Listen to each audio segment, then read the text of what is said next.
We are living in a moment where autonomy and robotics are not future concepts. They are active priorities. Welcome to another episode of the Unmanned Podcast powered by USI. Today, we're going to sit down with Joseph Wyno, the President and Executive Director of the Oregon UAS Accelerator. In this episode, we get to learn about how you and your team can join the Oregon Accelerator and work towards launching your idea into action. If you're ready to compete, this is the episode for you. Let's go. I'm really super excited about having you on and being able to talk about the Oregon UAS Accelerator, what you folks are doing out there, what makes it exciting, and why Oregon. Typically speaking, I spent about 10 years prior to moving to Charlotte in the Seattle area. And so I'm used to kind of that environment, and I loved the Seattle area mountain ranges, but we also had the moisture and the cloud cover and things that people always hear about. So it's interesting that you and Oregon decided to, build a accelerator and a kind of a testing ground out there in Pendleton. And we're really excited to dig into that. So I'm like, what do you hope, high level, let's just start with, what do you hope our listeners take away today from our discussion? I hope, your listeners take away from this discussion that uncrewed systems are reshaping national defense, emergency response, infrastructure resilience, agriculture, logistics, environmental stewardship. We are living in a moment where autonomy and robotics are not future concepts.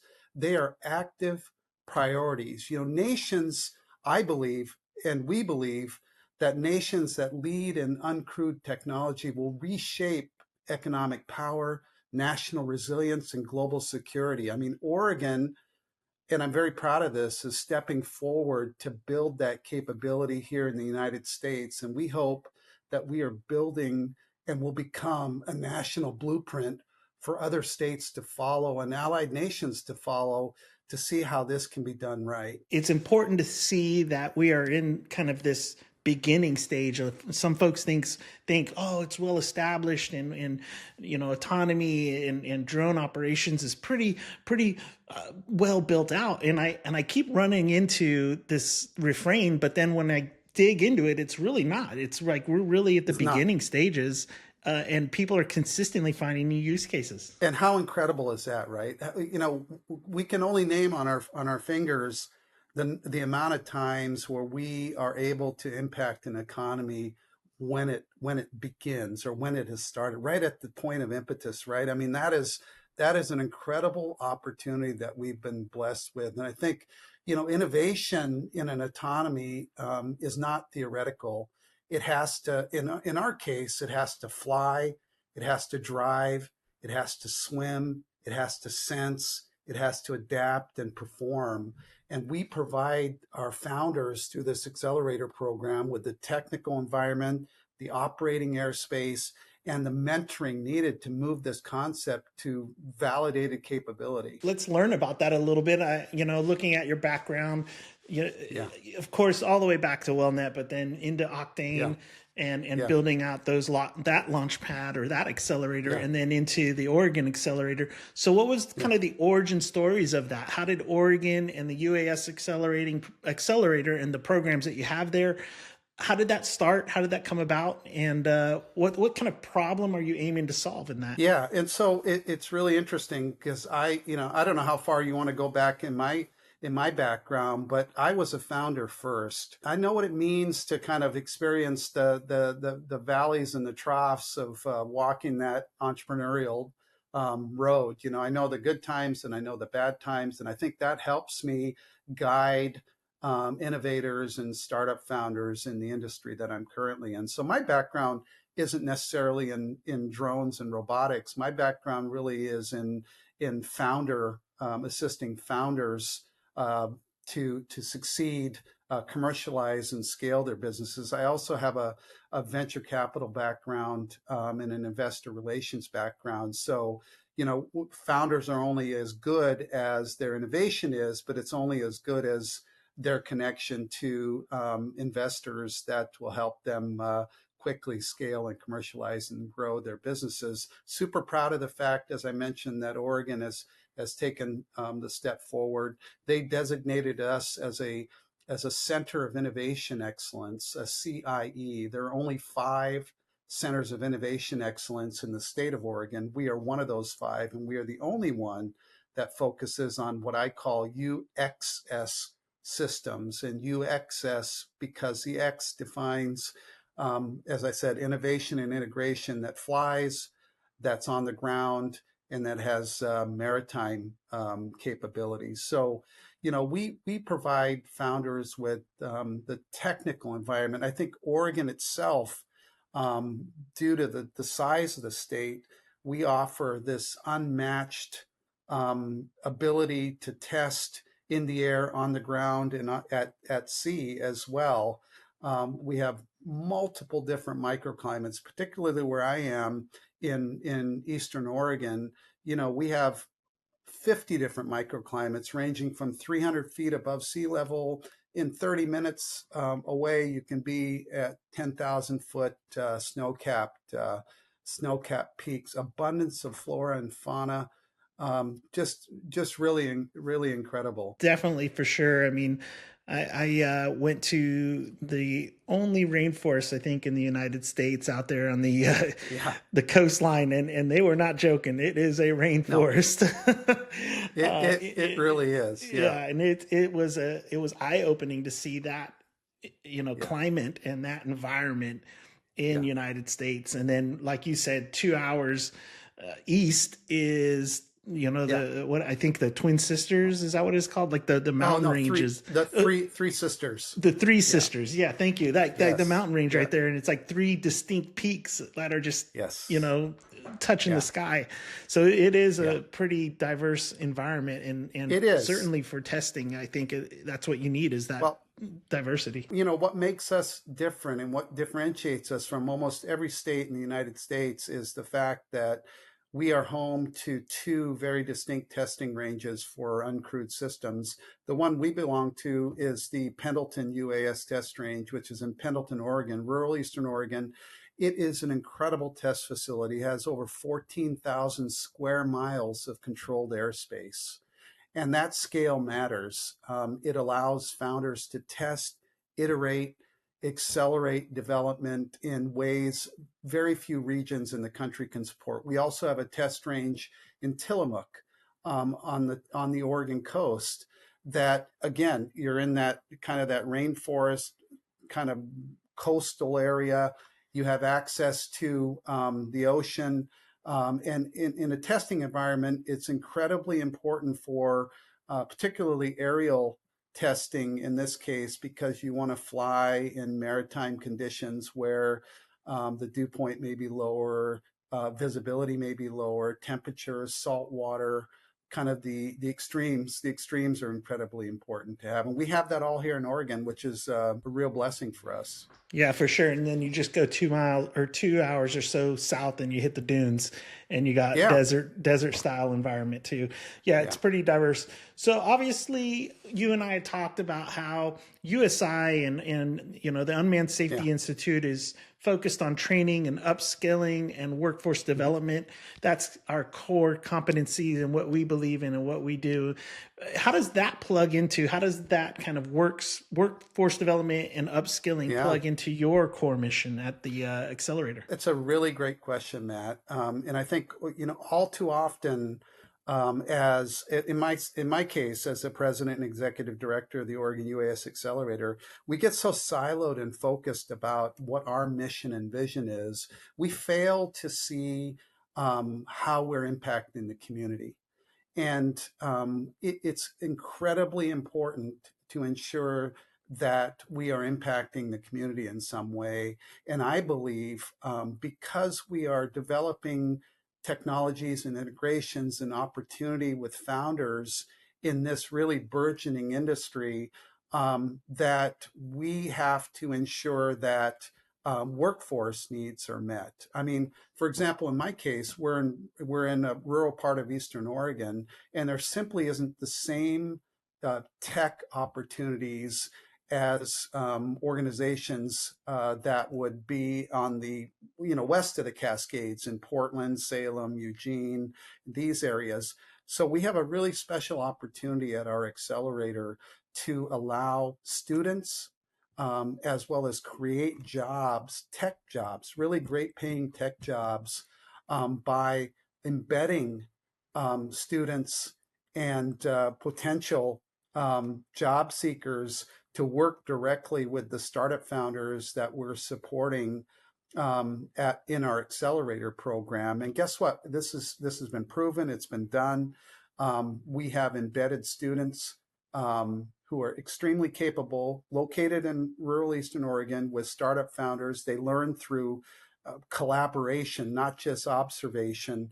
And a magical thing happens because these smart kids get embedded with these founders. They make a connection. They solve problems for these startup founders. And guess what? Next thing you know, they ask them, hey, what are you doing after you graduate from school? Can I hire you to be a Yeah, for part sure. of the organization? The other thing I really want to mention to you is about workforce development is that here in Oregon, we're blessed with the fact that we have a very strong relationship with the Oregon Army National Guard, or the National Guard here in Oregon. And we do a lot working with National Guardsmen and their leadership to ensure that soldiers who are transitioning out of the military have an opportunity in this industry. And it just makes a lot of sense, right? Because they're very regimented, they're very disciplined, all the things that you would need to succeed in this industry. And Yeah. I think we have a great opportunity to impact their lives and make a difference again in our community, because you can't forget about the communities in which you live. That's a great connection too. We're recording for our audience on the Marine birthday. Happy birthday to my devil dogs out there, and the day prior to Veterans Day. So shout out to all veterans. Myself was a Black Hawk pilot, and shout out to all the veterans. And as you said, that transition from military service into the civilian sector is somewhat challenging, and having folks like yourself and opportunities that you provide is a helpful transition for those soldiers or airmen, whatnot, into that civilian sector. So that's super exciting to see you partnering with them in the Oregon National Guard. It really is a personal mission for me because, as I mentioned in our previous conversations, I've lived this life. Although I wasn't in the military, my dad was, and it was super difficult for him to transition from the Korean conflict to civilian life. My brother, who came back from Vietnam, it was super difficult for him to transition from that conflict to civilian life. And I lived that. I lived that life through my family, and I believe that that's why it's so important for me to make a difference. What's that typical journey? From I'm a participant. I've been selected, and then walk me through that. What does that look like? It's really interesting you bring that up, Matt, because most accelerators stop at pitch day. So once they pitch, it's, hey, great pitch. You may not have won. Goodbye, good luck. Hope you succeed, right? And it ends there. But we really begin there. So innovation and autonomy, again, is not theoretical. It's happening now. And our program offers this 12-week accelerator program in which innovators they apply to what we call the Innovation Challenge. It's a structured competitive accelerator designed for innovators from TRL level 3 and above. And for those of your viewers who don't know what TRL level is, it's a NASA scale that goes from 1 to 9, and TRL stands for Technical Readiness Level. So we're actually helping early stage startups, and we combine this 12-week hybrid curriculum with a federal grant readiness curriculum, deep mentorship, competitive pitch rounds, and real world operating testing in our test range. And we give founders non-dilutive grants as they advance, and the finalists receive up to 6 months of access to the Pendleton UAS test range. So we start out with 30 innovators. They are broken up into two tracks, an early stage track, which we call the Pioneer track, and then a later stage track, which we call the Proven track. So we go from 25, they compete against each other, they make a pitch, we bring that 25 down to 10, so 5 in each category.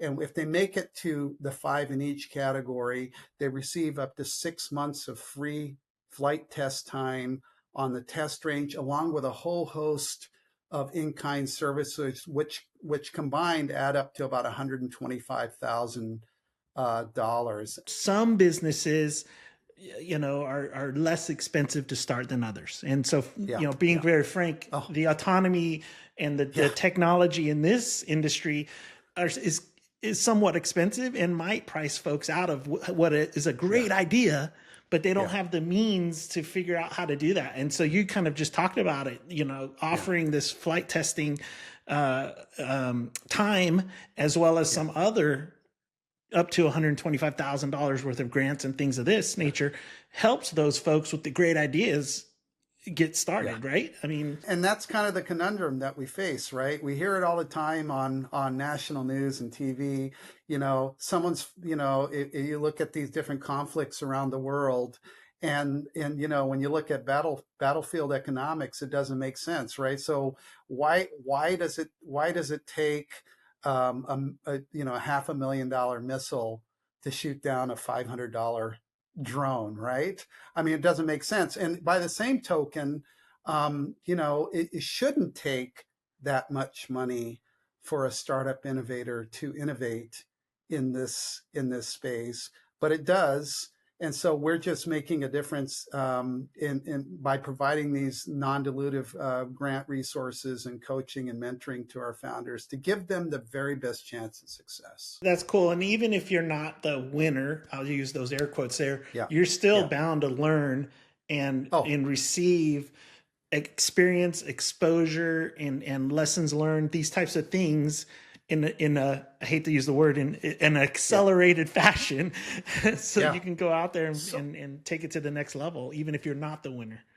Yes. And so founders, really, we're proud of the fact that founders of our program leave with 3 distinct advantages. First, they have a refined pitch deck or a pitch presentation that's grounded in real performance data, a pitch deck that they can make confidently and compellingly to investors, to have them take a hard look at their innovation for investment. Second, they get the operational experience in regulated airspace and live environments and testing, which, a lot of these innovators, they have great ideas, but they have no place to test in live environments if what they're doing works. And third, a meaningful connection to industry access, strategic partners, academic partnerships, and investor pathways that will make a difference in getting them from 0 to 1, from commercializing to scaling their businesses. Yeah, that's interesting. I think what our viewers would be most excited about next is, if you can, is there a success story or a case study that you can share that illustrates the value that the accelerator program or challenge delivers? Sure. So we have a company that we're really proud of. The name of the organization is ZING, Z-I-N-G, ZING Drone Solutions. They were accepted into our inaugural cohort. They came to us from Florida. And so we brought them in. They were creating remote ID transponders for drones, because the FAA requires that new drones all have them integrated into the drone, but for the older ones, you have to attach a transponder to the drone. It's kind of like a digital license plate to know that who's flying in the air. And they came to us and they said, well, this is what we want to do.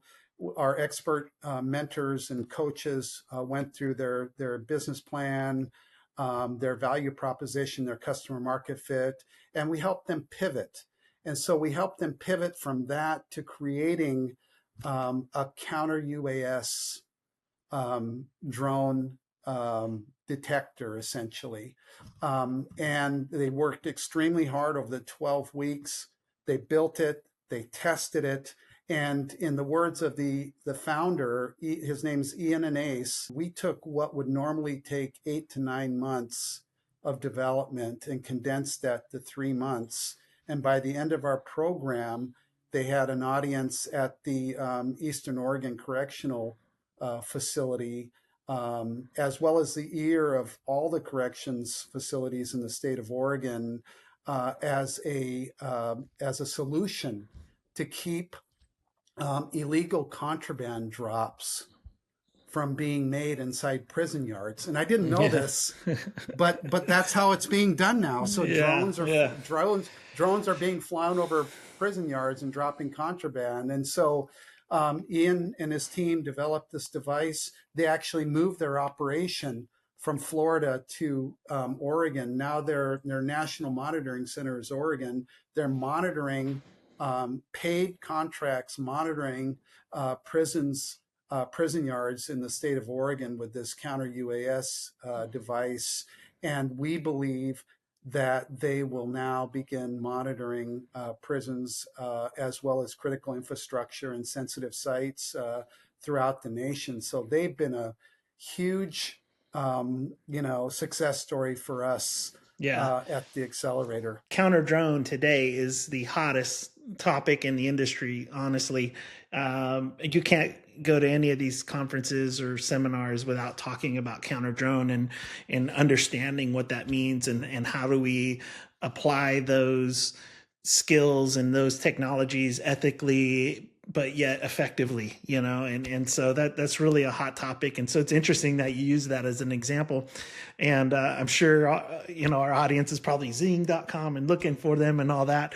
But it's a really cool story, and it's a really cool version of how you don't just accept the innovators and their ideas, but you counsel and mentor them. And in the case that you provided, even kind of pivoted from one thing to another because you saw potential, but maybe they needed a little bit of massaging. That's another place that we differentiate ourselves, is that we're just not about tactics. We're about strategy, right? We go a little bit deeper. We dig a little bit deeper. We try to understand the organization, what their goals, missions, and visions are, who their stakeholders are, what their stakeholders require. And we help them make those really hard pivots that they probably wouldn't normally do unless they had a really strong argument as to why they needed to do these things. And we give them that push. We stress test or we pressure test them on things, especially like if it's your baby. It's like, I don't want to throw this away. I love this thing. Exactly. And I think you hit the nail on the head.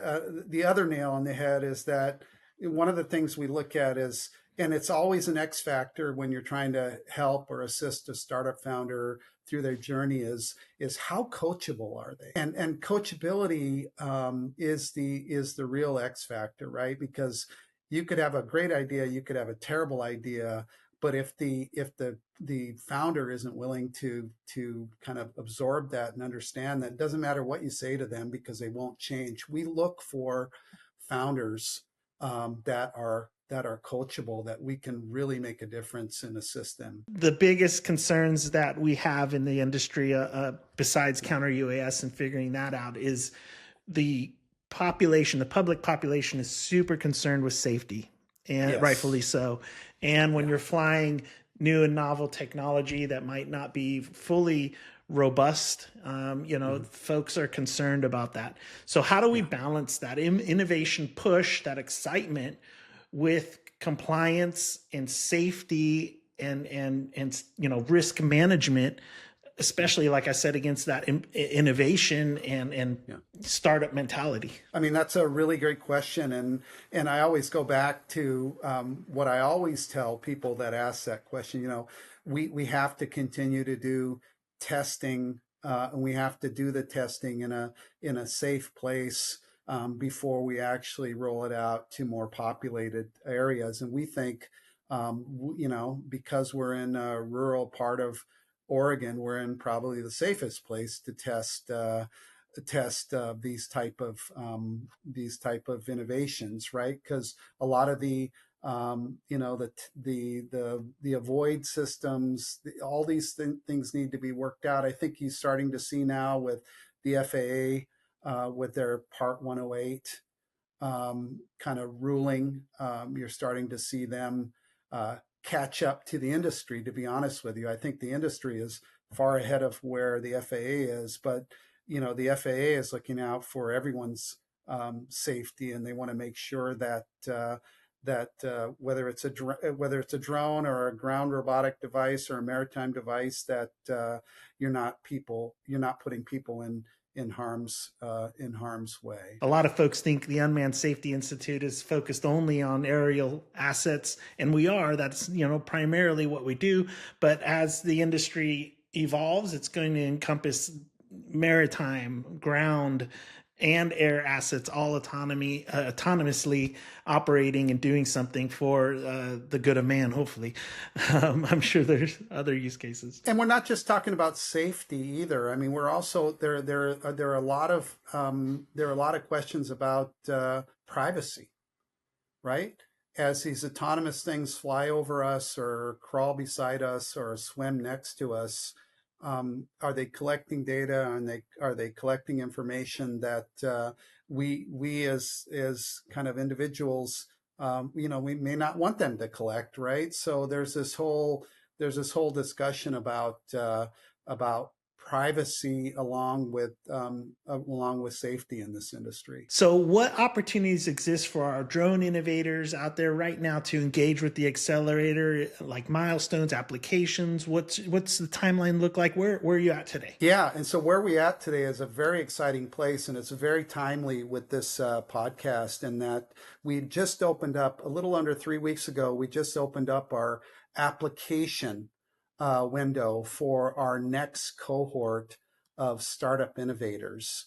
And so we would really encourage your listeners who have an early stage company that's developing technologies in the UXS innovation space. Again, things that fly, things that crawl, things that float or swim.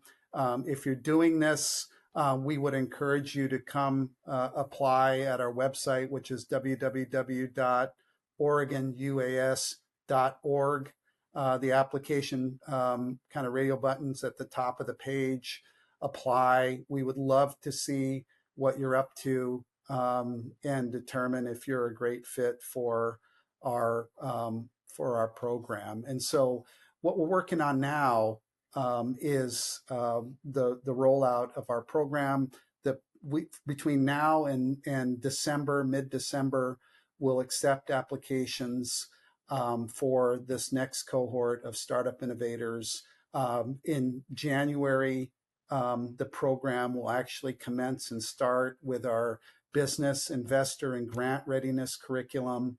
That will all be done hybrid. So it makes it super convenient for startup founders who are working hard in different parts of our country. They don't actually have to come to Oregon. They can take their classes virtually using Zoom, but then you'll be given the opportunity to come to Oregon and test at our facilities that we have in Pendleton, Oregon. So, and if you make it through the first 12 weeks of classroom curriculum, you immediately get and you make a pitch, you immediately get a $5,000 non-dilutive grant, right? You get $5,000. If you make it to the top 10, so we go from 30 to 10, if you make it to the top 10, you get an additional $4,000 in grant money and $1,000 in travel stipend to get you from wherever you are to Oregon, or for your use of travel. So all in all, if you make it through the gauntlet, it is a competitive accelerator. So if you make it through the gauntlet and you make it to the top 10, you stand a chance of walking away with $10,000 to help you kind of seed and get your business going. And that's really important for an early stage company. We'll go ahead and we'll add those links and some of those documents into this webcast or podcast. But then also, I think it's interesting that you're talking about it's competitive, but I feel like the best comes out of you when you have that bit of stress, when you have a little bit of push, a little bit of competition juices flowing, you know what I mean? Like, and I think that's going to push these young innovators to really, think the next step, the next phase, and kind of pulling on that string. What would your advice be to those ambitious operators and professionals that are listening today? What's your top advice or your top piece of mentoring you can give them? I can pull from my experience in venture capital and investor relations. Don't seek money first at this stage of your development. I have founders call me almost weekly and say, hey, I need to raise money. I need to get money to get me going. And that shouldn't be your focus at this stage. The focus at this stage should be, do you understand your customer market fit? Do you have a North Star? What is that North Star? What is the customer market fit? What is your unique value proposition to point you in that right direction, that undeniable right direction, so you can move towards that? It's like if you're on a ship and you just kind of pushed off ashore and you're taking off on your mission, but you realize you don't have a navigator or a compass. Right? I mean, it's like, and in this case, you'll run out of money before you hit the shore or you see the other side of land, or you see land. In the case of a startup, or in the case of the ocean, in case of the vessel, you'll run out of fuel before you reach your destination. So I would say my main advice is work on your customer market fit.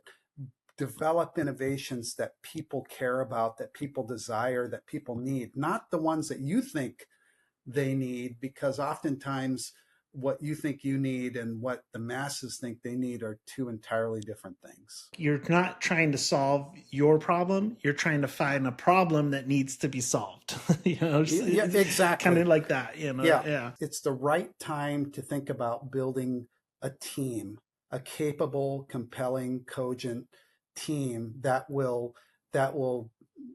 provide this feeling that to investors or to strategic partners that you have a capable team that can execute on a strategy and make you an investable company, right? Because oftentimes we see startup innovators that come to us and they're solopreneurs, right? They're one person, and there's nothing wrong with being a single person startup, but start thinking about your future now. Start thinking about, what does a well-balanced team look like? Do I have technical people? Do I have business development people? Do I have operational people in mind that will help me build this well-balanced team that will compel and this sense of confidence, I guess, in investors, that they have a fundable startup that will develop that will provide ROI on their investment. To all the listeners out there, I hope you enjoyed our conversation. And we look at the bottom of the podcast. We'll have that information about the Oregon UAS Accelerator and their upcoming cohort with the information to apply, and then get you connected with Joseph and his team in order to go to the next steps with the accelerator. I hope you all enjoy that and are excited about that. Joseph, it was great talking to you. Thank you for your time today. And it goes by too quick. I could talk for another hour. But yeah, it was great. And thank you again, and have a great day. Nice seeing you. You're very welcome, Matt. Thank you so much. Thanks, Joseph. I feel like we didn't even get to all the great things we could talk about. But just as USI works towards upskilling and workforce development, so does the accelerator. If this episode excited or energized you, then check them out and apply to their upcoming challenge today. Thanks for watching. I hope you enjoyed it. Bye for now.